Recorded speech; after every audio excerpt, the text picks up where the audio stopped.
you gotta be so rude? Don't you know I'm human too? Why you gotta be so rude? I'm gonna marry you anyway. I hate to do this, surely no joy without her. Love me or hate me, we will be both sleeping at the altar. When we will run away to another guy and say, you know she's in love with me. She will go anywhere I go. And I have your daughter for the rest of my life. Say yes, 'cause I need to know. You say you'll never get your blessing till the day I die. No, my friend, 'cause the answer's still no. Why you gotta be so rude? Don't you know I'm human too? Why you gotta be so rude? I'm gonna marry her anyway. Marry her anyway. Marry that girl, no matter what you say.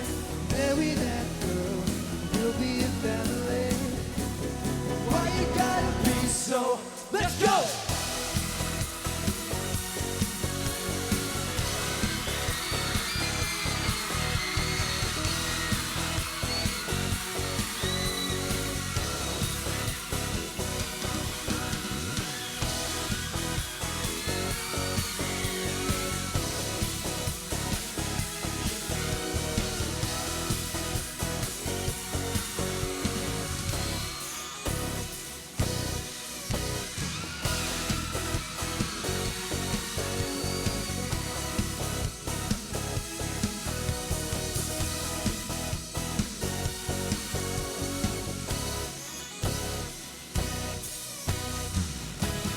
Why you gotta be so rude?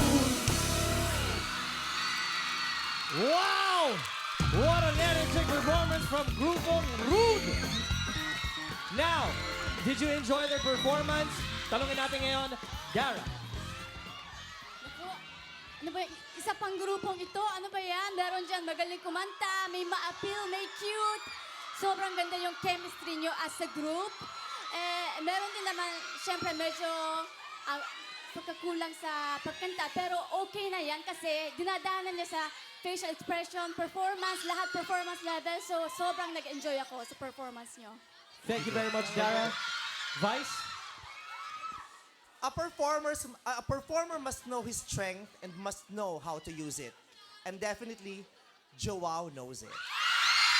Thank you so much. He knows his strength. Vocally, hindi ko ang pinakabongga, pero alam mo yung strength mo at alam mo kung paano ka aangat. Tristan, dark horse. Correct. Hindi kita talaga napapansin dati, pero ang bongga. Ang James, you have the potential, you have the talent, but you must learn how to control. Okay?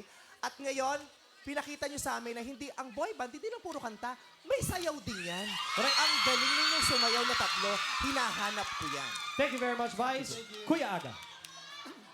Tama yung sinabi ni Vice, si Joao. Yun ang sinasabi ko kasi. Okay, eto given naman to. Alam mo naman siguro na kinikilig sa'yo lahat ng babae. But I'll tell you something. Kahit mahina ka sa boses, it's okay because you know what? What's important is you know how to play the crowd. You know how to react. Magaling ka on stage. Tristan, nagulat din ako sa'yo. Alam mo, parang hindi kita napapansin noon. Parang sinasabi ko, medyo off. But right now, you're really parang you belong. Okay? And James, you know, you sing well, you perform well, but tama, you gotta tone down a bit, just relax, and don't forget to have fun also. Relax. Relax. Thanks, Kuya Aga. Yen. Hello, guys! Congratulations sa sobrang entertaining na performance. Napakaganda na pinakita nyo naman ngayon yung moves ninyo. Sobrang cool nun para sa akin. Pero syempre, pagdating sa moves, si Joao talaga yung nagsashine. Alam naman natin yan. Iba talaga, bro. Sobra talaga yung dating mo. Pag sumasayaw ko na, gumagano, no? Grabe, dude. Pero siguro, ang pinaka na-surprise talaga ako kay Tristan. Tristan, alam mo, hindi kita, parang na-refresh ako kung sino ka, na napakaganda talaga ng quality ng boses mo. So, thank you. Ang niya sa ganyang hair, no? Oo, gato. Feeling, Yung buhok mo kasi. Buhok may character. tingnan Galing. mo na-excite sila sa'yo. Hindi, Yun kasi yung yung something buhok na mo- kailangan eh. Yun yung elemento na binigay mo tonight. Pina-excite mo kami sa'yo. So, congratulations, guys. Maraming salamat, At judges. saka sabi ni Aga, Yes. Bye si Tristan, bet ko na yan. James, Joao, Tristan, maraming salamat din sa inyo. You may go to the safe side.